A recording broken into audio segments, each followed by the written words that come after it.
Bom dia para todos. Eu queria só fazer um esclarecimento do porquê dessa mesa. Na verdade, quando nós pensamos em chamar outras universidades, o sentido é de começar a aproximação institucional formal, né, a nível de pró-reitoria na região. Esse foi um sentido. O outro sentido é de o início do ensaio para a discussão temática dos temas discutidos que são propostos pelo Fórum Nacional de Extensão e a gente começar a ligar a discussão da extensão com a questão do desenvolvimento regional por intermédio desses temas, que não é a proposta de se fazer hoje, mas era de começar essa aproximação para pensar como a gente pode trabalhar nesse sentido para o ano que vem, para um evento regional com esse tipo de porte, articulando de repente a litorânea. Era só para tentar situar qual foi a ideia. Bem, eu sou professor da Universidade Federal Fluminense há 28 anos e desde 1983 me dedico à pesquisa sobre a região norte e noroeste fluminense. Minha formação é em ciências sociais, embora pós-graduação em planejamento urbano e regional. E esse fato de eu ser formado em ciências sociais me fornece um olhar e uma entrada na questão do desenvolvimento regional bem marcada por esse olhar social. Então eu queria iniciar um pouco com a história da formação dessas regiões como forma de dar uma introdução para entender os problemas que eu acho centrais que a gente pode contribuir na universidade com a extensão. Lá em Campos a gente existe há 46 anos e temos uma tradição de extensão bem forte. A professora Ana Maria, à tarde, como coordenadora de extensão, vai apresentar os projetos, mas na verdade nós já contabilizamos mais de 200 projetos de extensão nesse período, em todas as áreas sociais e também algumas áreas ligadas ao desenvolvimento local e regional. Bem, uma questão que eu queria marcar bem, o Franklin fez a exposição dele, e o Franklin é nosso professor. O Franklin é a grande referência nossa, não só minha, mas Roberto também, né, Roberto? Eu acho que nós temos o Franklin como referência. O meu trabalho de desenvolvimento local, na prática, em termos de projetos de desenvolvimento local, a oportunidade que eu tive profissional foi o Franklin que deu. No entanto, o que o olhar social traz? Quando o Franklin expôs a experiência dele, enfim, a visão dele, e quando veio a pergunta sobre Pádua, ficou uma coisa clara que eu e o Roberto estávamos comentando, que é o seguinte: todos esses trabalhos ligados ao processo de desenvolvimento local, de você encontrar a vocação de uma localidade, esse encontro ser algo que é apropriado pela própria comunidade, pela própria sociedade, quer dizer, é ela que produz esse saber sobre si mesmo, saber esse que vai sustentar uma definição de qual caminho ela vai percorrer, e isso é essencial para que, seja qual for a opção, a vocação ou a escolha, aquilo possa ter sustentabilidade, sustentação e produzir um resultado sólido e positivo que dure no tempo. No entanto, o que a gente comenta é o seguinte: mesmo no caso das pedras, que é um caso bem sucedido, como esses processos envolvem processos de mudança social, de mudança cultural, que é o que o olhar, vamos dizer assim, o olhar do cientista social se dedica mais. Em que sentido? Para mim foi importante, na trajetória de estudo dessa região, tentar compreender que elementos produziram alguns obstáculos que você encontra na hora de produzir mudanças.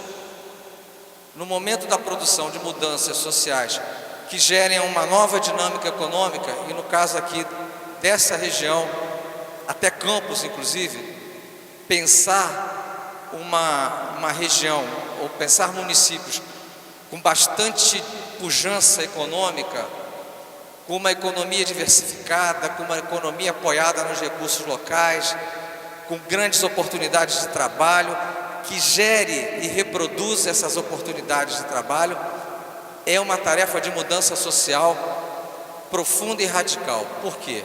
Aí vem os elementos que eu queria assinalar, em resumo breve, que é o seguinte: essa região, tanto essa região noroeste como Campos, está marcado basicamente até um período da história por uma monocultura de base agrícola.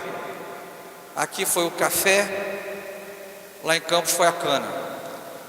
E, obviamente, a pecuária é sempre presente, mas também uma pecuária de pequenas unidades, de baixa rentabilidade, de baixa produtividade, que sofre o efeito do fato de nunca ter existido uma política nacional, uma política pública voltada para dinamização da pecuária leiteira, principalmente do ponto de vista de viabilizar as pequenas unidades, torná-las mais tecnificadas e produzir uma produtividade maior que a viabilizasse enquanto uma economia sólida e que pode sustentar um desenvolvimento. Aqui foi o café, Campos foi a cana. E nessa história teve momentos que essa região foi extremamente diversificada em termos de economias que apoiavam o café, como Campos também em termos de economias que apoiavam a cana. E nisso se projetaram nacionalmente. Teve um momento que Pádua foi o maior município produtor de café do Brasil, um momento curto. Em outro momento foi Itapiruna, em outro momento foi Miracema. E, no entanto, essa economia foi erradicada, meados do século XX, por uma política nacional. Houve a erradicação dos cafezais e ficou uma herança muito marcada no Noroeste. O Noroeste é a área mais desmatada do estado do Rio e uma das áreas, em termos de região, e uma das áreas onde a terra está mais degradada também pelas técnicas que foram implementadas e até pela pecuária, terras que ficaram estéreis, enfim, terras com problemas para gerar uma agricultura bastante dinâmica.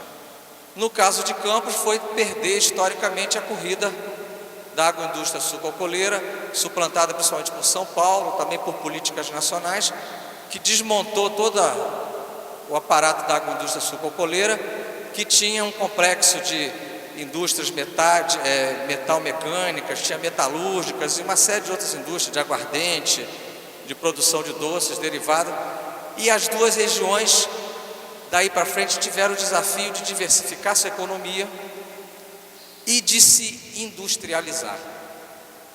E foram processos que marcaram a região, porque elas não conseguiram até hoje, e nós temos em Campos, estamos pesquisando há vários anos a experiência recente de industrialização, que é um Fundecam, Fundo de Desenvolvimento de Campos, uma parcela dos royalties, para tentar diversificar, industrializar diversificando. E é uma experiência bastante problemática que a análise científica que a gente vem fazendo, eu acho que ela está condenada ao fracasso. Não falta planejamento, ela é pulverizada, atomizada, ela não adensa as cadeias existentes, não tem tendência a criar novas cadeias produtivas, enfim, tem pouca possibilidade de sustentação no sentido que eu estou colocando, que é o que o Franklin também colocou, que é o seguinte: quando a gente fala de desenvolvimento regional, a gente está pensando na capacidade dele ser sustentável no tempo, de ter durabilidade. E a história mostra que esse tipo de desenvolvimento, principalmente agora, da década de 70 para cá, que nós estamos nessa nova economia, que tem vários aspectos, que são as mudanças tecnológicas, mas principalmente dificuldade de geração de novos postos de trabalho, de diminuição dos postos de trabalho devido à automação, exatamente devido ao avanço tecnológico. Então, há um problema de emprego sério que essa nova economia tem. Nesse cenário, nesse contexto, a sustentação social, política, institucional e territorial assume uma importância muito grande, que é mais ou menos o que o Franklin já introduziu. Ou seja, se não for amparada em recursos locais, se não tiver pernas firmes, independente de grandes projetos sempre têm o seu papel, mas os grandes projetos, quanto mais avançados, de ponta e tecnológico, menor capacidade de geração de emprego eles têm. Então tem que haver algumas pernas, algumas bases sólidas no campo de apoio a recursos locais, materiais, humanos, institucionais, políticos, sociais, amparado na cultura produtiva local. O que é isso? Aqui se tem essa história ligada ao café, ligada à agricultura, ligada à pecuária, ligada às pedras, ligada às águas, que produz uma experiência social, que produz um saber que, se for potencializado tecnologicamente, pode proporcionar que essa região tenha esse diferencial na hora de competir com outras regiões que vão explorar suas águas, que vão explorar suas pedras, que vão explorar seus recursos.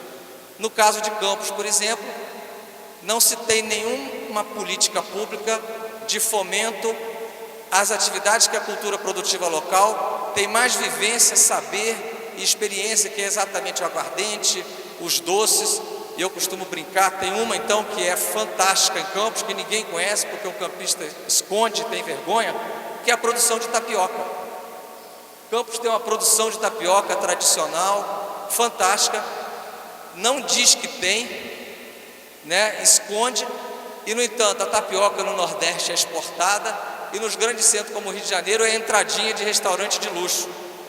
Restaurante de luxo tem uma canoinha de tapioca, que bota uma pastinha ali e está na entrada dos restaurantes.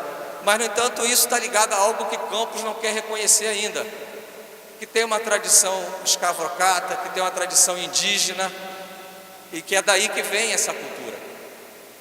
Então, essa é, vamos dizer assim, em síntese, pegando uma introdução que o Frank deu, essa é em síntese a forma que a gente analisa esses processos.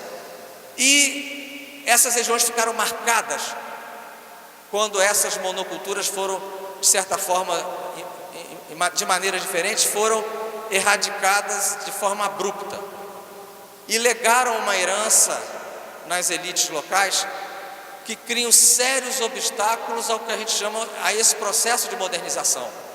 Em geral, a população sente isso, que as pessoas conversam sobre isso. Quando a gente diz assim, nossa região é atrasada, as pessoas têm mentalidade atrasada, é um pouco ainda essa herança que vai passar, o tempo cura tudo, né? Então o tempo tende a curar essa herança de resistência ao que é principalmente tecnificado e ao que é e a atividade econômica cujo resultado final é utilizado para reinvestir, para correr risco e para correr atrás dos avanços técnicos e tecnológicos. Então, bem, as minhas pesquisas desses 20 anos me dizem que isso é um fator fundamental, né? Porque é o que eu falei, tem uma pergunta que fica no ar, que é o seguinte: tem caveira de burro enterrado na encruzilhada ou não tem? Que é que o pessoal fala, Campos tem caveira de burro enterrado na encruzilhada, porque está lá, é a terra do petróleo. No entanto, todo o aparato de empresas se instalaram de Macaé para Niterói, rumo a Niterói, já chegaram em Niterói agora com os navios e tudo mais. Então todo complexo ligado ao petróleo e gás, e temos materiais concretos de empresas que se concentraram nessa área. E Campos continua buscando sua diversificação industrial, ciente de que ele não sediou. Mas aí tem um dado sociológico que eu busquei antes de fechar minha tese de doutorado. Eu falei, eu tenho que achar isso em algum lugar, porque eu não posso, a gente não pode usar numa tese um achismo, aquilo que todo mundo sabe, diz, mas não tem prova. E eu achei no livro de um usineiro de Campos, ex-usineiro de Campos, Antônio Carlos Pereira Pinto, que foi dono da usina Santa Maria, que faz divisa com Bom Jesus, que chama Quem Quebrou a Casa do Meu Pai, né? Que eu me lembro a página, eu lembro da página, não esqueço, porque assim, eu tenho que dizer onde está, porque é uma afirmação que todo mundo sabia, mas ninguém ousava dizer. Ele diz assim, na página 128, depois de muita luta, nós conseguimos levar a Petrobras para Macaé. Ou seja, eram para os usineiros de campo, para a elite da agroindústria açucareira, a Petrobras não podia ser em campo, porque ia concorrer com o mercado de trabalho, com a mão de obra, que eles queriam sempre miserável, para aceitar salários miseráveis, para manter e reproduzir a agroindústria sucrocoleira. Só que ela quebrou, hoje produz menos da metade do que produzia no auge, e tem uma estimativa que nós lá da UF de Campos já temos isso e rastreamos isso, tem cerca de 20 mil pessoas, que a gente chama os deserdados da cana, que sobram no mercado de trabalho local e que nenhum projeto de inclusão social, de qualificação, consegue integrá-los ou incluí-los, por questões também que a gente analisa bastante lá em Campos, que é o seguinte: essa população mais desqualificada, pobre, miserável, ela tem obstáculos anteriores aos cursos de qualificação, aos projetos de inclusão, que é a escolaridade em primeiro lugar. Segundo lugar, suprir essa escolaridade atravessa obstáculos imensos, que é o seguinte: cria-se curso de qualificação gratuito na prefeitura, no governo do estado, federal, e eles não têm roupa para ir até lá, eles não podem pagar ônibus, eles não podem comprar material escolar, eles têm vergonha de ir descalço porque eles não têm sapato. Então essa é uma herança que ficou em Campos e que até hoje nenhuma política pública e social conseguiu resolver, e nós temos mapeado isso sucessivamente. Um dos últimos trabalhos de extensão que a gente fez foi cadastrar as 30 mil famílias do Bolsa Família de Campos, que são essa faixa da pobreza. Inclusive um contrato com a FEC de R$439 mil, que foi o que custou a prefeitura esse cadastramento. 90 estudantes com bolsa de estudo. Durante quantos meses, Aninha? Durante quantos meses? Durante 4 meses, 90 estudantes com bolsa de estudo da prefeitura, quer dizer, bem acima da nossa, R$400, né? Com bolsa de R$400, durante 4 meses cadastrado essas famílias. Então a gente tem isso mapeado. A cada 10 anos depois do censo, a gente mapeia lá em Campos também as condições socioeconômicas das famílias de baixa renda, e para chegar na questão da infância e adolescência. O último é um livro que a prefeitura publicou, desse diagnóstico, a prefeitura publicou um livro. Bem, então, o nosso enfoque é esse, ou seja, esses obstáculos que existem à mudança social. Dito essa introdução, então, eu vou com só 4 slides. A Tânia já me ajudou, já viu que eu já... Está ótimo. Então, eu reuni um pouco essa herança histórica. E por que isso também? Porque qual é a questão central?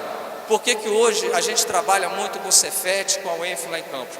Que na hora desse programa de desenvolvimento locais, nós da área social queremos estar lá para resgatar essas questões que fazem história, que se enraizam, que estão na cultura, e enfrentar essas questões que são obstáculos ao desenvolvimento tecnológico, econômico, empresarial, a sinergia que tem que surgir entre governo, empresário, universidade e técnicos.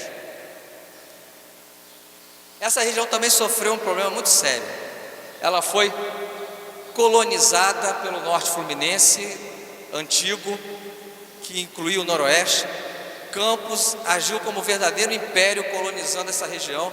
E eu estudei o seguinte: havia o discurso do abandono. Há um discurso nessa região e no norte de Campos que diz o seguinte: são regiões historicamente abandonadas pelo poder público.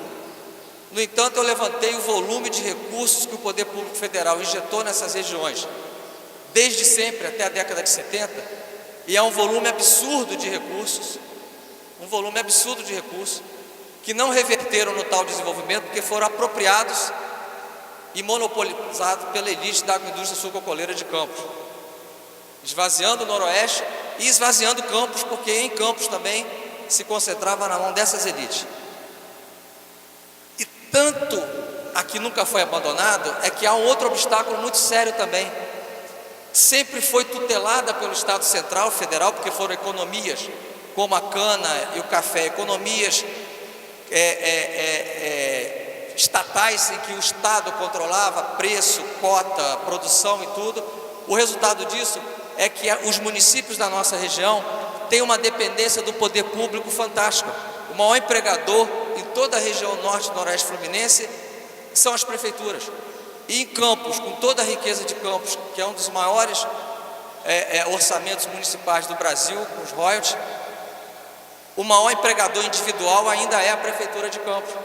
Essa relação também com o poder público atrapalha muito processos de desenvolvimento econômico, em que a base de sustentação dele tem que ser empresários livres, digamos assim, empresas independentes, que rompe um pouco essa visão de que ela só vai andar se o poder público a sustentar, aliviar imposto, dar alguma coisa para ela.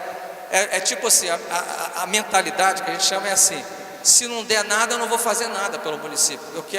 Qual a vantagem que eu vou levar do governo?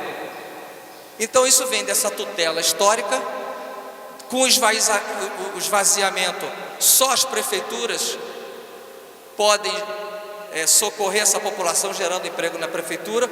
Tem um aparato de política social no Brasil, desde a aposentadoria, fundo rural, agora as políticas do governo Lula, que injetam riqueza nesses municípios, e há uma estatística de que esses municípios têm até bastante dinheiro circulando hoje para o comércio e para os serviços, mas oriundos de políticas públicas, da aposentadoria, do fundo rural. E aí, do ponto de vista social, até porque o Franklin domina essa área econômica, Roberto domina essa área tecnológica também, e eu fiz questão de trazer o olhar social, que é o seguinte: concluindo que em cada região, essa herança histórica e essa realidade presente de baixo dinamismo produz segmentos sociais vulneráveis, como por exemplo, nos nossos municípios há uma vulnerabilidade muito grande por parte da infância e juventude, pela falta de perspectiva de futuro,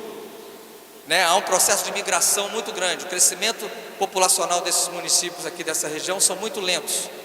Há uma migração para os grandes centros, então há uma falta de perspectiva para a infância e juventude. E aí vocês sabem, educação, mas é também violência, drogas, ociosidade. Mulheres particularmente no interior, porque a mulher tem a dupla jornada de trabalho, enfim, tem uma série de questões que aí vão gerando temas para a extensão universitária e para a pesquisa. Os homens adultos no sentido de mercado de trabalho mesmo, e aspectos mais sensíveis em nossa região. Os nossos municípios têm uma carência extremamente grande de atividade de esporte, lazer, arte, cultura. Há um problema sério de ociosidade, de violência, de droga e de problemas urbanos de um modo geral. Como a professora Ana vai falar dos nossos projetos de extensão, então eu peguei só essas áreas. No nosso caso de campus, a gente tem várias áreas de inserção, e uma história, por exemplo, como o projeto Managé da UF, que junto com a atuação do governo do estado, no qual o Franklin foi uma peça-chave, gerou o Merco Noroeste, e hoje você vai no Merco Noroeste, grande parte da produção que está ali vem do projeto Managé da UF, então é uma experiência concreta. Tem várias, pode passar, porque isso aí não vai dar tempo da gente mostrar. Só mostrar que a gente tem uma experiência muito rica já nisso, no Norte e no Noroeste. Pode ir para o slide seguinte. Que seria a interseção entre a extensão universitária e o desenvolvimento regional, gerando temáticas amplas.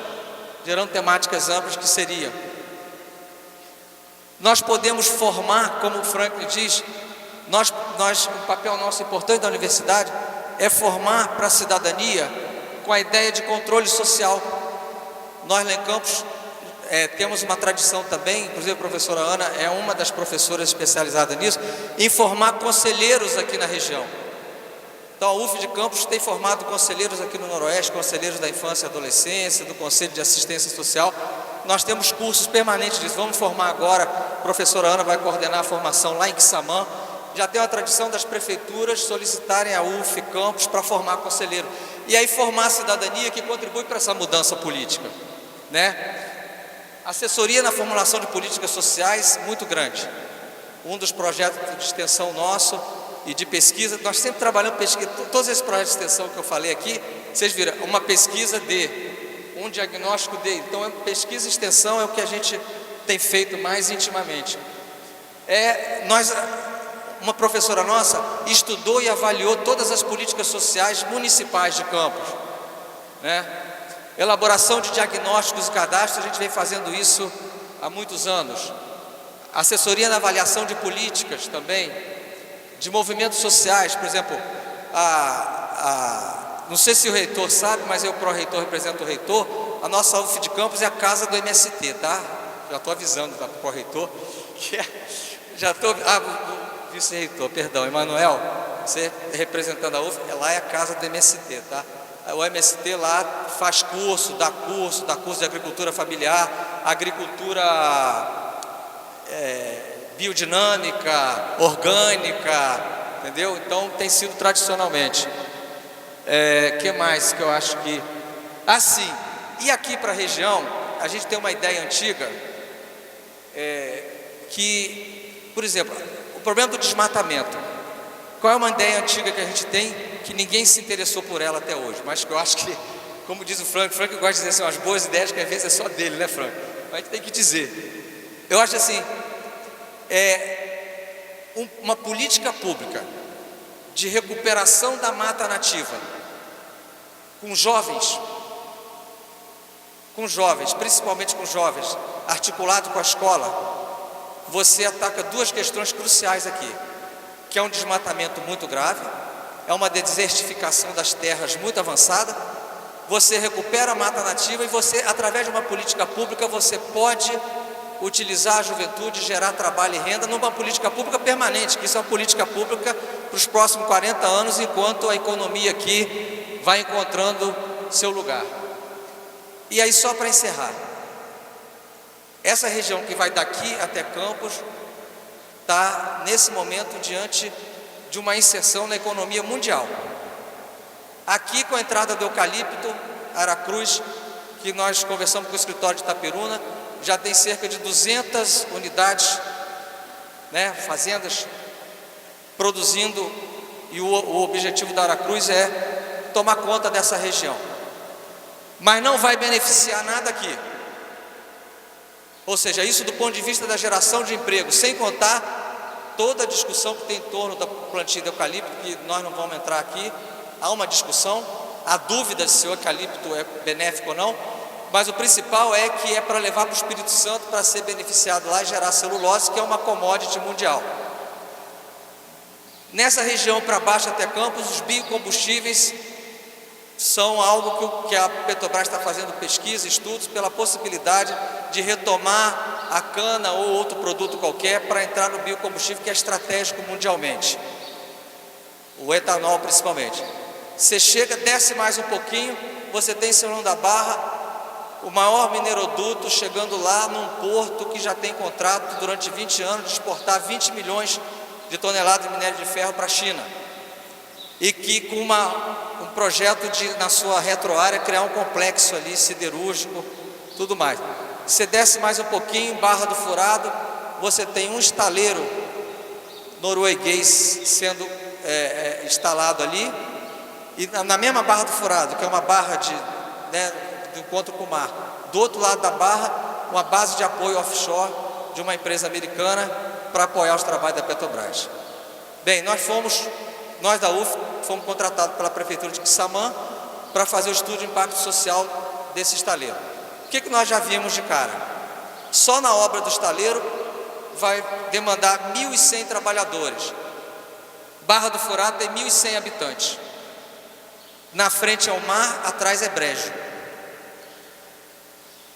Não tem onde colocar mais uma casa, nenhuma pessoa. Então, com isso eu encerro dizendo o seguinte, que o desafio desse momento, por exemplo, além de todos esses que já foram colocados aqui, que o Frank colocou, que o Roberto vai colocar, mas eu acho que o principal é o seguinte: nós corremos o risco de nos tornar um território trampolim, onde grandes empresas de interesses mundiais, o mineroduto do Ike Batista, que também já está lá por Quissamã, querendo fazer um segundo estaleiro do lado do outro. O homem não para, o homem tem um negócio que... Então ele já está por ali, querendo ocupar tudo. Dizem que ele comprou 40% das terras do município de São da Barra, que é o seguinte, é uma inserção na economia mundial, são atividades econômicas que, do ponto de vista urbano, social, favelização, violência, droga, prostituição, observando a experiência de Macaé, é assustador se não houver planejamento, se não houver diagnóstico e se não houver um envolvimento da região para tomar conta e direcionar esses projetos. E aí a universidade entra e se encaixa de maneira fantástica nas possibilidades que ela pode realizar de estudo. Bolsas, são 839 bolsas para graduação. Isso, do ponto de vista de alunos de graduação dos cursos presenciais, gira em torno de 40% dos alunos que nós temos de bolsa disponível. Isso é um número muito bom, né? Isso aqui que é dividido lá entre jovens talentos, extensão, apoio acadêmico. Essa bolsa de apoio acadêmico é uma bolsa que aquele aluno carente que pretende se manter, que é uma das características hoje do governo federal, é a inclusão e a permanência do aluno na universidade.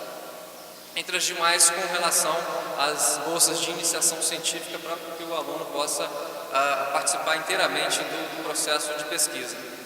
No total, a gente tem lá, e aí, com relação à pós-graduação, nós temos 495 bolsas também. No geral, 1.427 bolsas de graduação, universidade aberta, mestrado e doutorado, e agora com os cursos de pós-doutorado, né, que alguns cursos já chegaram à excelência, já atingiram pela avaliação da CAPES, como é o caso da agronomia, atingiram a pontuação 5, né, nível 5, né, então a gente já está aí até o pós-doutoramento. Por favor. Qual é o objetivo geral da PROEX, né? Primeiro, elaborar projetos, conseguir recursos para que a gente possa aplicar isso na comunidade. Também apoiar não só aos docentes da universidade, mas também aqueles que se interessarem por projetos de extensão. Fortalecer e, no nosso caso, na universidade, institucionalizar para que ele possa ser sempre um projeto que não acabe, quer dizer, um projeto que fique ao longo de toda ao longo da universidade, ao longo da sua vida, para que ele não se perca, né? Então, para quê? Para que isso? Para que possa melhorar a qualidade de vida da população. Esse é o objetivo principal dos projetos de extensão. A PROEX, a Pró-Reitoria de Extensão, foi criada em 2000, né? O Programa Universidade Aberta, ele foi criado em 2004, né, com o objetivo de proporcionar a troca do saber acadêmico e saber popular. Exatamente, leva o conhecimento às comunidades e traz aquele conhecimento que a comunidade tem para que a gente possa sempre avançar e com relação do interlocutor, né? Nós temos a bolsa de apoio acadêmico, como já foi dito. Para quê? Para que a gente possa compatibilizar essas ações de extensão com a agenda de pesquisa institucional. Nós temos também projetos de extensão com relação à educação continuada, projetos de arte na escola, programa de direitos humanos, uma parceria com a PUC, com a professora Vera Candô, né, especialista em direitos humanos, e saúde e qualidade de vida, quer dizer, educando para a cidadania, saúde e qualidade de vida. Também com relação ao pessoal das agrárias lá, com relação à educação continuada em tecnologias agropecuárias. Estamos agora com a parceria com a COP UFRJ para a implantação do ITEP, que é a Incubadora Tecnológica de Empreendimentos Populares, né? Incentiva a prática de esporte. Nós estamos com um grupo lá de técnicos de nível superior, com os professores de educação física. Abrimos o edital, já foi encerrado, para conseguir bolsistas da área profissional, bolsistas que estudem, né, que participam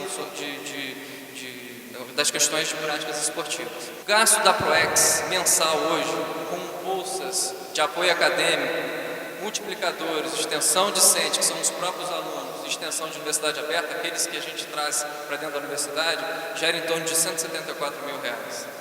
Isso só para que vocês tenham ideia do que a gente tem feito, né, o gasto do recurso público do nosso estado. Pois não. E nós temos, desde 2004 aí, até hoje, mantendo uma média de em torno de 60 projetos, hoje em 2008, nas linhas prioritárias estabelecidas inclusive pelo MEC, são 70 projetos de extensão, na linha de comunicação, cultura, direitos humanos, educação, meio ambiente, saúde, tecnologia e trabalho. Por favor.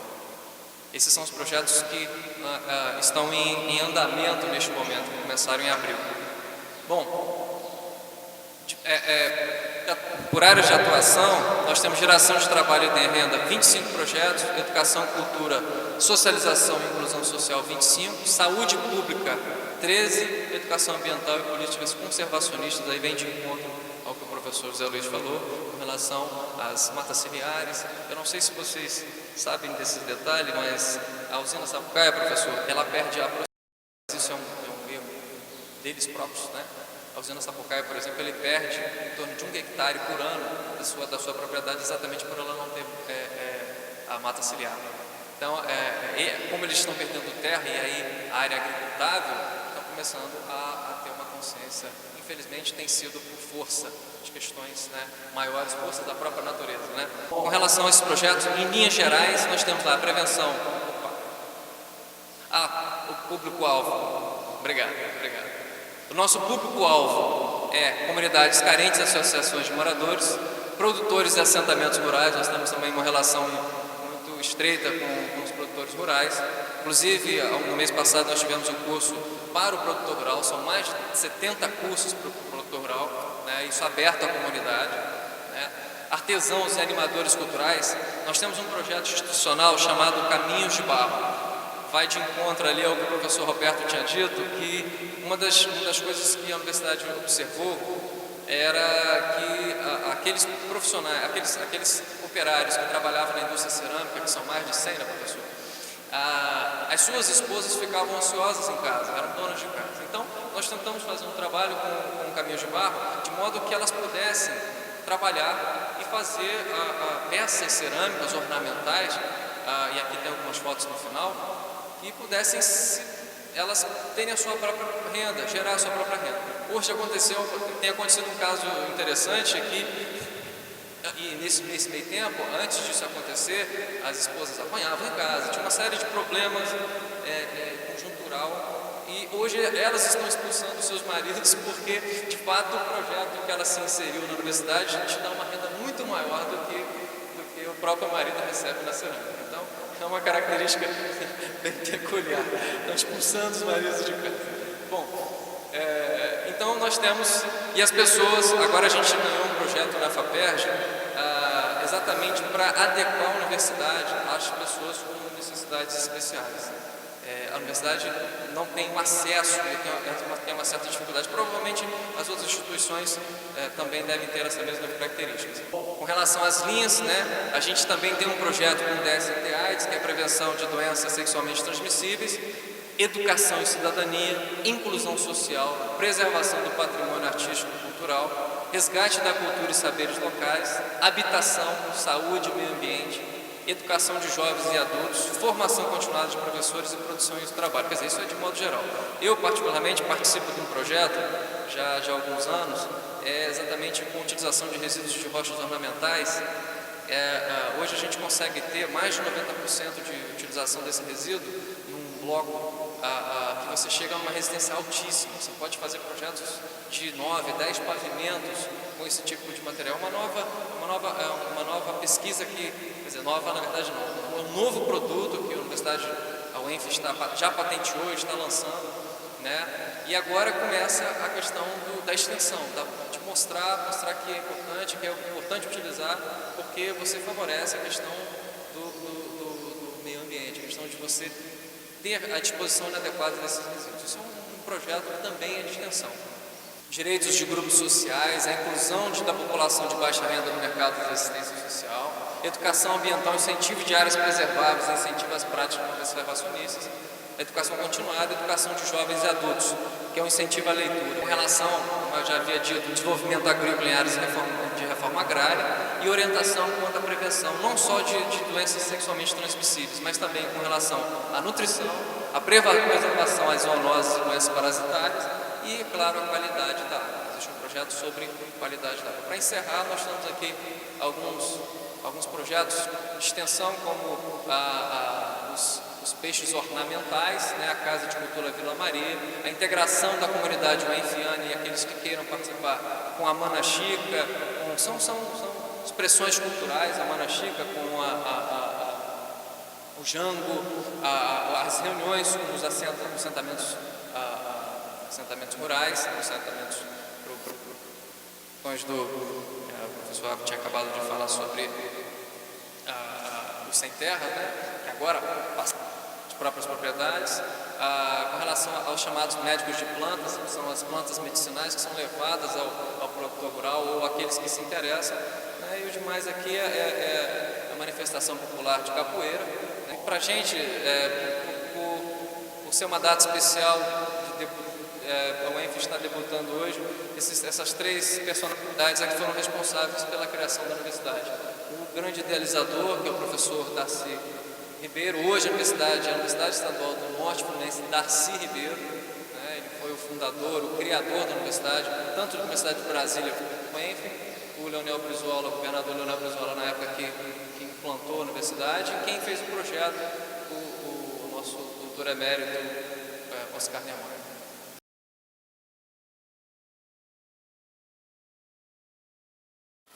Mesmo correndo o risco de simplificar muito, eu diria que, tanto da fala do Roberto, quanto da fala do Zé Luiz, da fala do Gustavo, a gente poderia dizer o seguinte: olha, temos problemas concretos, precisamos conversar mais entre nós e ouvir mais as comunidades locais.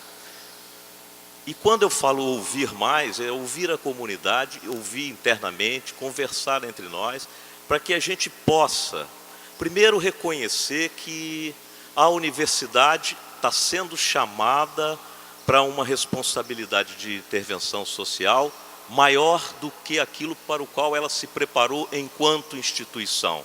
Nós temos competências que dão conta de pensar e de refletir sobre esse problema, mas enquanto instituição nós não chegamos lá. Eu me lembro sempre, em 2002, eu era diretor da Escola de Engenharia, participei de um seminário no BNDES, que era Rumos do Desenvolvimento, eram os 50 anos do BNDES, em que lá se falava de desenvolvimento do Brasil, estava a intelectualidade brasileira, Prêmio Nobel de Economia, o Stiglitz estava lá na ocasião, discutindo o Brasil e a universidade fora. A universidade brasileira, enquanto instituição, esteve fora da reflexão e da intervenção em políticas públicas importantes. Esteve presente com agentes importantes da sua universidade, mas não enquanto instituição. E aí, nesse sentido, gostei muito da fala do Roberto, que eu já tinha conversado ontem com o José Luiz, da conversa entre as instituições públicas aqui na região, para começar a pensar. Acho que isso vem na direção de construir essa capacidade de intervenção. A governança necessária para que isso aconteça é extremamente complexa. Primeiro, é complexa dentro da universidade. É preciso ouvir os departamentos, é preciso ouvir as unidades, é preciso ouvir todas as instâncias acadêmicas para construir uma forma de intervenção. Porque senão nós teremos muito boa vontade e pouca capacidade de intervenção. E a gente precisa de reconhecer isso em primeiro lugar.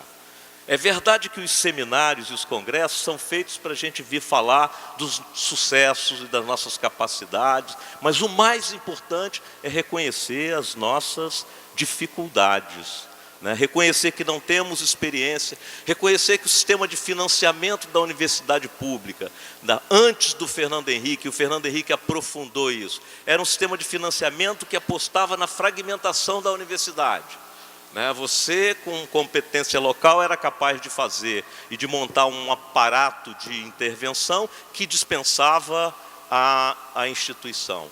Então, o que eu queria trazer como uma contribuição que vem da fala de vocês e que acho que tem movimentos nessa direção, e o encontro de dirigentes das instituições públicas mencionado pelo Roberto, que o Zé Luiz tinha me falado, é bastante interessante. Eu, inclusive, falei ontem com o Zé Luiz que em Niterói nós fizemos isso e criamos o Conselho Municipal de Ciência e Tecnologia, com características muito próprias de fazer todo um pensamento de priorização de intervenções e de interação da universidade com políticas públicas que passasse necessariamente pela cidadania organizada. Então eu queria trazer, mesmo correndo o risco de simplificar, eu sei que vocês trouxeram questões muito mais profundas do que essa, mas eu saio daqui com essa ideia. Precisamos conversar mais entre nós, no interior da universidade, e ouvir mais as comunidades. Muito obrigado. Eu queria fazer um breve comentário. Primeiro, como é bom a gente ter uma autoridade máxima da universidade, como o vice-reitor, que compreende perfeitamente isso. Porque muitas vezes um dos obstáculos, né, da governança interna na universidade é as próprias autoridades universitárias não terem a dimensão disso. Então isso é um grande passo e eu tenho certeza que não é só o professor Emanuel, toda a direção atual da universidade compreende isso, e esse evento é uma manifestação disso e para isso, como lembrou a Lúcia. Eu queria só comentar uma coisa que ele falou que é muito interessante, muito importante. Eu faço parte de um intelectual, do grupo de intelectuais da academia, que até onde eu conheço, acho que o Franklin também, o Roberto também, que a gente veio da militância política. Então a gente costuma ir lá em Campos, a formação da Faculdade de Ciência Social, tem muita gente que veio do movimento social, do movimento popular, de se tornar professor. Então a gente sempre fez extensão. Mas a gente sabe que tem uma outra tradição da universidade, em que a extensão é uma coisa menor, há uma incompreensão do governo tradicional também que está mudando, mas há uma incompreensão do seguinte: o professor universitário público federal é mais valorizado pelo seu status de distanciamento, um mergulho na pesquisa, uma pesquisa distanciada, em que a busca, vamos dizer assim, de um status, de uma posição acadêmica, muitas vezes é um obstáculo até temporal, físico, para ele realizar a extensão. Então, é fato, eu acho que está em processo de mudança, esse crescimento da extensão, essas novas políticas apontam nisso, mas tem essa tradição na universidade, essas duas vertentes. A gente, por exemplo, sempre fez extensão tranquilo, mas acho que para a gente que foi militante, a universidade às vezes é uma camisa de força, atrapalha, entendeu? E a governança interna é algo, como diz Emanuel, temos que avançar muito, é muito complicado, mas eu acho que a gente tem esse polo hoje que compreende isso forte, e um conjunto também de professores que fazem isso maior. Então, como as transições são assim, né, eu acho que a gente está numa transição nesse sentido. Como representante aluna, tá? Por favor, aluna da Universo, e particularmente também sou professora, tá bem? O que me chamou a atenção durante o debate que está sendo realizado pela UFMA, né, foi a colocação do professor Luiz, né, sobre a Bolsa Família, né, sobre a Bolsa Família, em se tratando de Bolsa Família para alunos que estão aqui presentes, professores, autoridades, com certeza, né? Eu quero me colocar à disposição e confiante no que eu estou colocando, porque nós estamos diante de uma tese a nível, acredito eu, nacional, né? Só para esclarecer o que o professor nos colocou, a carência, né, dos nossos municípios, particularmente de Campos, eu me sensibilizei muito, professor, e não poderia, infelizmente, sair daqui com a dúvida e, ao mesmo tempo, me justificando se eu, como peça principal do que ele me colocou, no meio de tantos doutorados, professores, magistrados, e eu me ocultar. Eu não sou representante de Lula, mas eu estou me colocando e respondo a nível nacional como autora e patente. Eu quero deixar isso bem claro, como autora e patente do projeto Bolsa Escola Universidade, que infelizmente eu estou sendo lesada desde de 1997. E quando ele falou, ele foi bem claro, por que só Campos?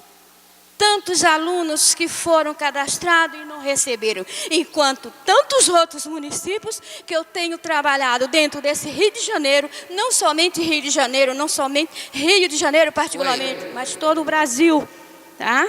Todo o Brasil eu tenho acompanhado, eu tenho feito pesquisa, sim, e tenho... fazer a pergunta, porque a gente está... Sim, não, professora, tudo bem, é rápido, só um momento. É só para que vocês, por favor, vocês não me conhecem, eu não estou aqui, eu fui, graças a Deus, como eu fui bem claro, eu quero agradecer a oportunidade. Eu só quero que o professor José Luiz entenda, e vocês que estão presentes nessa tese, essa culpa eu não posso responder sozinha, mas infelizmente está sendo sim sustado, porque o projeto Bolsa Escola Universidade está na Justiça. Mas eu tenho certeza que nós vamos resolver. E qualquer dúvida é só procurar o MEC Rio de Janeiro, 6º andar. Queria esclarecer que quando eu falei daquela bolsa universitária, eu estava me referindo a uma bolsa paga pela prefeitura para um projeto de extensão, entendeu? Mas depois eu posso conversar com você para entender melhor essa questão dessa bolsa, tá?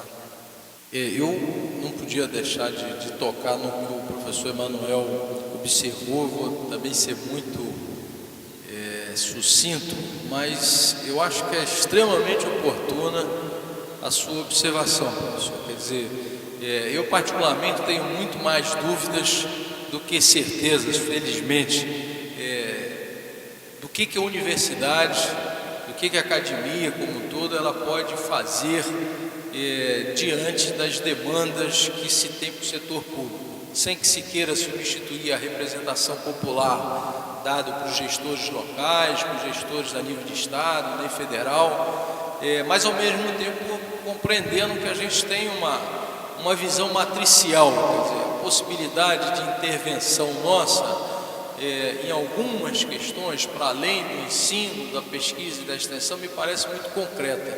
O caso de Campos, isso é um amadurecimento muito recente, chama atenção por conta daquilo que a gente chama hoje da maldição do dinheiro dos royalties.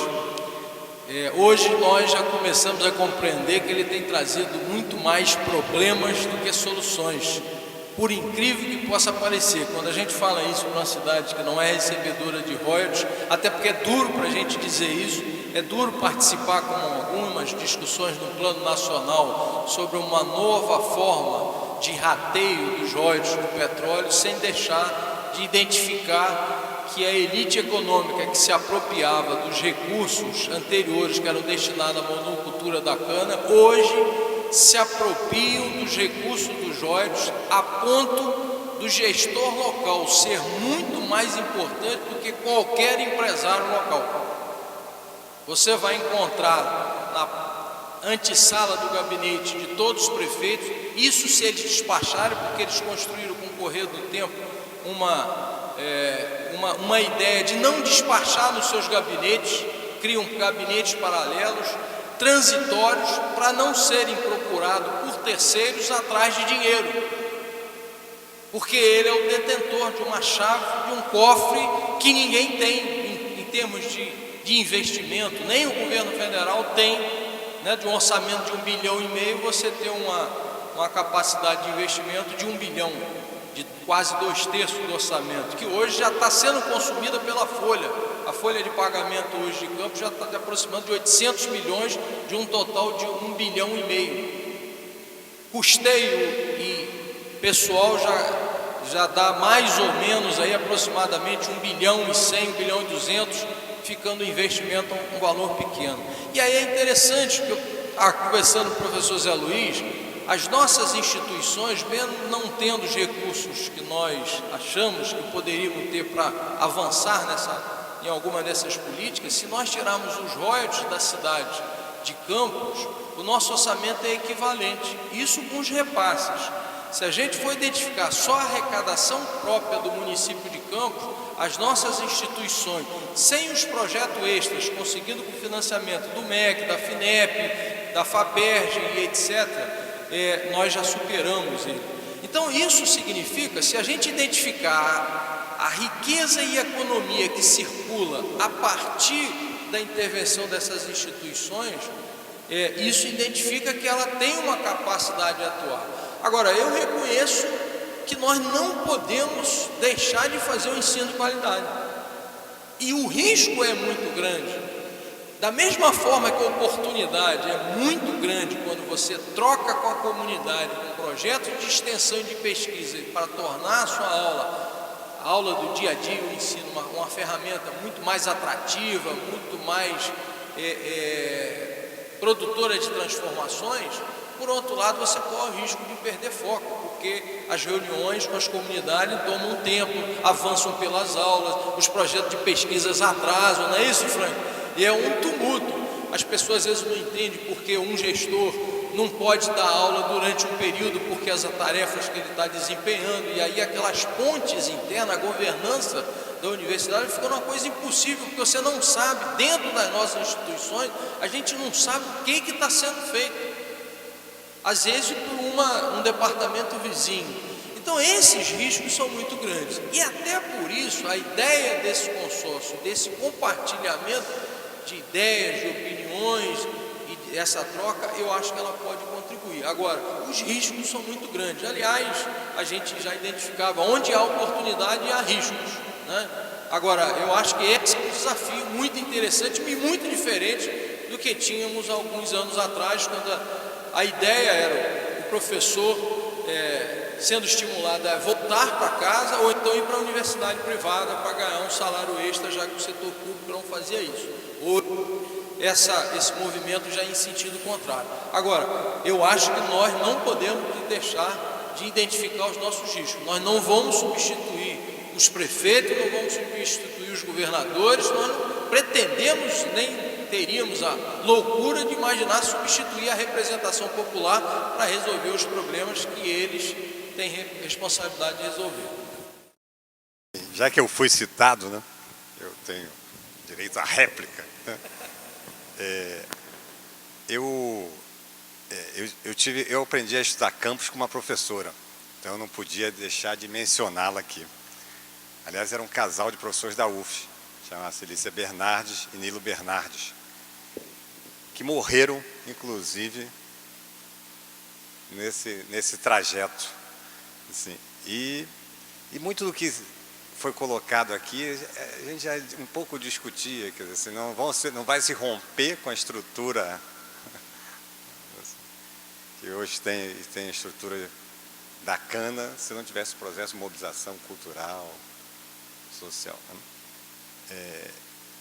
E essa discussão está na pauta, assim, tem tanto um caminho que vocês estão construindo, que eu acho que o Manuel já colocou, e que eu acho que é fundamental, que a universidade está dentro de uma possibilidade de oportunidade, uma oportunidade nesse momento de transição, assim, que ela pode, evidentemente, com todas as dificuldades que existem, ela pode se colocar como um dos principais atores no processo de construção de uma esfera pública democrática capaz de enfrentar o momento que a gente está vivendo. Eu não tenho dúvida sobre essas possibilidades. E vocês criaram um pouco esse caminho. Esse caminho também ele tem uma série de debates, quer dizer, aí eu vou dar um pouco uma provocação para vocês, que é a discussão do royalty.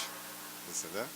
Assim, vocês estão no ambiente milionário e tem um lado do Estado que está ou mesmo o próprio Noroeste, lá para cima. Aliás, a Lícia falava que não era Noroeste, não sei se... não sei por que chama de Noroeste, ela dizia que isso aqui não é Noroeste. Né? Lícia descobriu que o nome Noroeste é porque ficava a noroeste de Campos. É isso que ela dizia. Então, de alguma forma, esse caminho tem um conjunto de debates e a discussão do royalty está colocada, inclusive, com um projeto de lei que quer levar o royalty para São Paulo. Tá? Nem é para o Estado do Rio de Janeiro, quer levar o royalty para São Paulo. Não sei o que vocês têm debatido sobre esse projeto de lei que está no Congresso, né? Mas, de qualquer maneira, queria também parabenizar, e já quando vocês forem fazer o lançamento dessa integração, pensar também culturalmente e numa mobilização, assim, e aí você deu uma bela ideia, quer dizer, assim, as instituições se mobilizarem e tentarem desenterrar essa caveira aí em Campos, ou então fazer uma lavagem de sal grosso na cidade toda, chamando a população para essa lavagem. Né? Eu quero agradecer pela oportunidade, mais uma vez, quero dar ênfase a essa questão que o professor Frank fala, quer dizer, a gente não chega para um evento e não sai da mesma forma que chegou. A gente sempre incorpora muitos outros aprendizados que são necessários para quem pretende pensar e intervir de uma maneira mais sistemática. A nossa instituição, como eu referi, o Instituto tem dívidas imensas com a região noroeste. Eu acho que Campos, até por conta da questão dos royalties do petróleo, eu acho que Franco lembra bem essa oportunidade, no momento de se rediscutir isso, ao invés de transferir para São Paulo, que já concentra a renda, por que que esses recursos não estavam a favor de uma integração regional efetiva, oportunizando a região noroeste de uma série de coisas que elas podem fazer? Pela via política partidária, esse caminho não vai ser simples, até porque o quantitativo de eleitores, que é o que pesa lá na urna, embora a urna agora não seja com voto físico mais, seja só, mas o peso ainda é o mesmo, vai ser difícil. Mas talvez nós tenhamos outros caminhos, e aí a questão da universidade tem um papel, porque da forma que o rateio hoje é feito, não atende, da forma que é gasto esse dinheiro, é cretino e absurdo. Então nós temos uma oportunidade de dizer, é preciso pensar uma nova forma, que levasse em conta o território, que levasse em conta a população, e aí eu acho que nós, alunos, professores, cidadãos de uma maneira geral do Norte e do Noroeste, tem um papel importante a desempenhar isso, que é um papel ativo de transformações que o momento de oportunidades, que é também de risco, possibilita para nós. Muito obrigado pela oportunidade. Bem, o Roberto colocou a questão do ROD, queria só acrescentar que, de certa forma, nós temos um núcleo pensante, né, que produz e se manifesta politicamente no Cefet, no mestrado da Rosélia, lá da Cândido Mendes, o professor Rodrigo Serra, que era professor do Cefet, o símbolo disso aí, na UF também. E tem uma questão política delicada na região, né, Roberto, que é um pouco assim, a discussão é colocada pelas elites da seguinte forma: ou você está a favor da região ou contra a região. Aí, se você coloca em discussão a questão do ROD, você é um inimigo da região. Então a gente transita nesse terreno pantanoso aí, nessa fio de equilíbrio, que é tentar mostrar que o nosso compromisso, amor à região, se dá na discussão de melhor aplicação do ROD. Mas é uma disputa ideológica e política terrível e muito delicada, que se a gente errar, a população também se volta contra a gente. Se a gente errar nisso aí, se pisar em falso, tem que mostrar que a nossa discussão do ROD é pelo mesmo compromisso que eles dizem que eles têm com a região, ou seja, o mesmo amor pela região é que nos move a discutir a redistribuição do ROD, a má aplicação do ROD e denunciar essa má aplicação. E no mais, viu, eu não falei que ele era uma usina de ideias, nós vamos registrar a sua ideia, vamos aperfeiçoar ela um pouquinho, porque é muito chocante, é que nem a lavagem das escadas do Bonfim, nós vamos dar um jeito de expurgar isso aí na nossa cerimônia. Muito obrigado pela oportunidade também. Bom, para encerrar e pôr um pouco mais assim de lenha nessa fogueira aqui com relação a RODs, os professores com certeza sabem disso, em torno de 30%, um pouco menos do que isso, da população de Campos está abaixo da linha de pobreza, ao passo que a prefeitura, por exemplo, mobiliza mais de R$1 bilhão. Né? E essa é uma característica, inclusive, da região noroeste fluminense, que é onde nós estamos aqui, São Antônio de Pádua, Miracema, Itaperuna, Italva, Bom Jesus, enfim, todos esses municípios que eu conheço, cada um deles. Então, realmente é importante, extremamente importante, a discussão das instituições, de todos nós aqui, nessa questão. É preciso realmente pensar sobre isso. Muito obrigado por isso.